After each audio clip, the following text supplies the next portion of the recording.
Bonjour tout le monde. Dans cette vidéo, on va parler des annuités, mais annuités de début de période. Et c'est souvent ce type d'annuité-là qu'on se sert pour justement placer de l'argent, donc faire des placements. C'est souvent ce qu'on reconnaît dans le contexte qu'on va être en début de période. Donc quand j'essaie d'emmagasiner un certain montant d'argent pour l'avenir, donc je vais commencer au début, par exemple, du mois, et ainsi de suite. À chaque début de mois, je vais placer de l'argent pour éventuellement cumuler un certain montant d'argent. Donc, l'aspect d'être en début de période, ça change les calculs. Donc, entre autres, au niveau de la calculatrice, ça va être important d'être au mode Begin, donc BGN ou BEG, dépendamment. Donc, on va y venir, on va faire un exemple avec la calculatrice très bientôt. Donc, tout de suite, on va regarder le premier exemple, juste ici. Donc, valeur cumulée d'une annuité en début de période. Donc, l'exemple 22, si on dépose 1000 dollars en début de chaque année, et ce pendant 4 ans, quelle est la valeur cumulée, donc dans le futur, de ces placements, sachant que le taux effectif, donc un taux effectif, c'est aussi un taux annuel, est de 5%.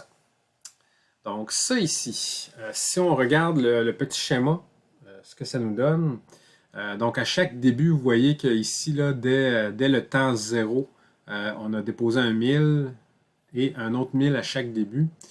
Donc, lui, si on prend le dernier 1000, il a eu le temps de se capitaliser une fois. Lui ici a eu 2 années pour se capitaliser. Lui ici, 3 ans. Et finalement, le premier, ben, lui a eu le temps de se capitaliser pendant 4 années. On fait la somme et on obtient 4525 et 63. Donc, je l'ai fait ici, ou si on le fait d'un seul coup, on va obtenir le même montant, évidemment. Donc, c'est une première façon. Évidemment, il y a une façon plus rapide. Donc, avec l'aide d'une formule, on va aller la voir tout de suite. Donc, c'est la formule qu'on voit juste ici, qui est là.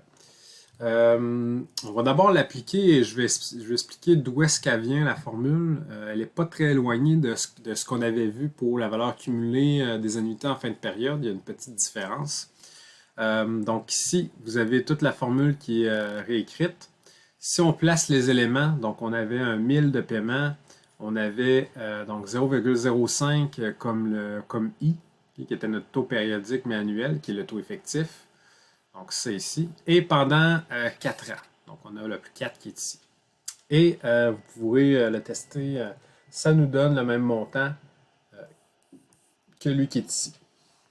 Donc, 4525 et 63. On va aussi le faire avec la calculatrice. Donc, comme d'habitude, ici, je vais nettoyer la mémoire. Et avant de commencer, je vais bien m'assurer, étant donné que je suis en début de période, de mettre la calculatrice sous le bon mode. Donc, sur la calculatrice, ici, vous voyez qu'on a Beg et End.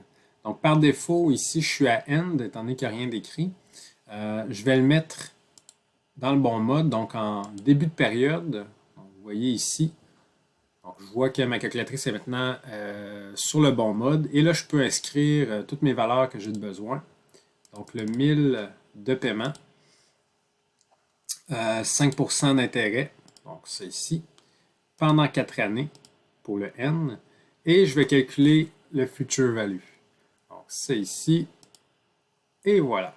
Donc j'obtiens le même résultat, 4525 et 63. C'est mon montant, juste ici. Donc avec la calculatrice, on est capable de le calculer.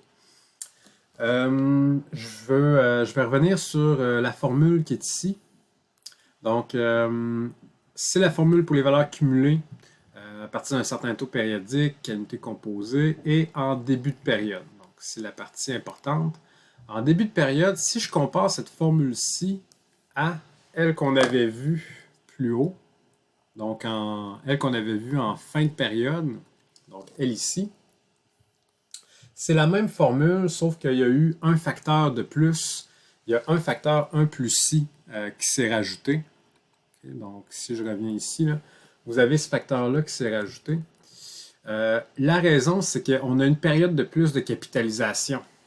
Et si je reviens sur mon graphique, ici, Comparativement au paiement de fin de période, on a une période de plus où est-ce que tous mes paiements se sont capitalisés.